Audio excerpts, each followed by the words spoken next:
ભાવનગર મહાનગરપાલિકાના મેયરની આત્મવિલોપનની ચીમકી ભાજપનો આંતરિક વિવાદ એક બાદ એક આવી રહ્યો છે સામે। સોશિયલ મીડિયામાં ભાજપના ગ્રુપમાં મેસેજ વાયરલ કરી આપી આત્મવિલોપનની ચીમકી ઉચ્ચારી છે। મેયર સાથે થઈ રહેલા અન્યાય અને તેમને નિશાન બનાવતા હોવાના મેસેજ સોશિયલ મીડિયામાં કર્યા હતા વહેતા ભાવનગર ભાજપના પ્રભારી રત્નાકરજી ભાવનગર આવી રહ્યા છે તે દરમિયાન જ ભાજપમાં થયો છે ભડકો। મેયરે ભાજપના ગ્રુપમાં પોતાની વ્યથા ઠાલવી। મેયર દ્વારા ભાજપના જ ગ્રુપ મેસેજ મૂકવામાં આવ્યા બાદ ગ્રુપ એડમિન એ તમામ મેસેજ ડિલીટ કર્યા હતા। જેકેએસની ગુજરાતી સાથે હિરેન ભાયાણી ભાવનગર।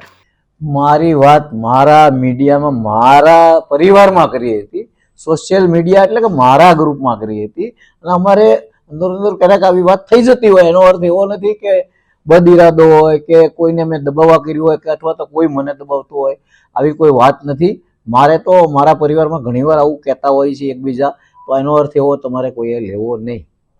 તો ખાસ કરી જે સોશિયલ મીડિયાની પોસ્ટ છે તેમાં સામે આવ્યું છે કે તમને કંઈક દબાવવાનો પ્રયાસ કરવામાં આવે છે, તમને એન પ્રકારે હેરાન કરવામાં આવે છે। ભારતીય જનતા પાર્ટીનો હું ખૂબ સિનિયર કાર્યકર્તા છું, લગભગ 45 વર્ષ જૂનો કાર્યકર્તા છું અને 1978 થી હું કાર્યરત છું, કાર્ય કરું છું, શિસ્તબદ્ધ કામ કરું છું અને પાર્ટી એટલે જ મને ભાવનગર શહેરનો પ્રથમ નાગરિક બનાવ્યો છે અને ભાવનગરનો વિકાસ થાય, ભાવનગરના નાનામાં નાના માણસની મને વ્યથાની ખબર હોય એટલે મને નાના સમાજમાંથી નાના મજૂરી કરતા કરતા અહીંયા મને મેયર બનાવ્યો છે। ત્યારે મને મારી પાર્ટી ઉપર ગૌરવ છે, મને પાર્ટીનું શિસ્તની મને ખબર છે। નાની મોટી કોઈ વસ્તુ હોય તો એ અમારે પાર્ટીમાં સૂચન કરી દેવાતું હોય છે, કોઈ ફરિયાદ કરવાની અમારો સંસ્કાર નથી, અમારો કોઈ એવો નિયમ પણ નથી।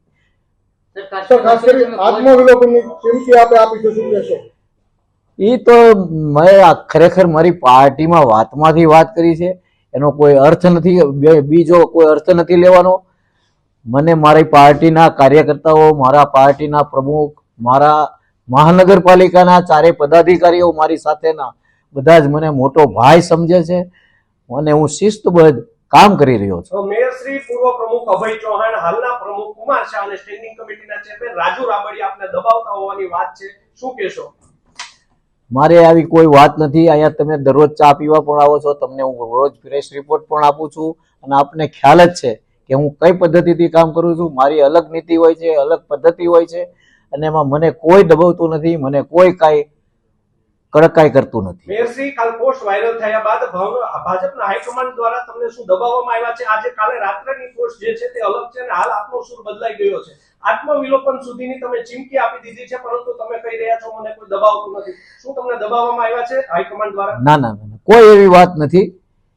તમે જે પોસ્ટ મૂકી મારા સોશિયલ મીડિયામાંથી તમને મળી છે, મેં કોઈને ફરિયાદ કરી નથી, જાહેરમાં ફરિયાદ મારી હોતી પણ નથી અને હું જ પોતે પાર્ટીનો વડીલ છું, પાર્ટીનો વરિષ્ઠ છું, પાર્ટીનો મોટો ભાઈ છું, મારે ક્યાંય ફરિયાદ કરવાની હોતી નથી।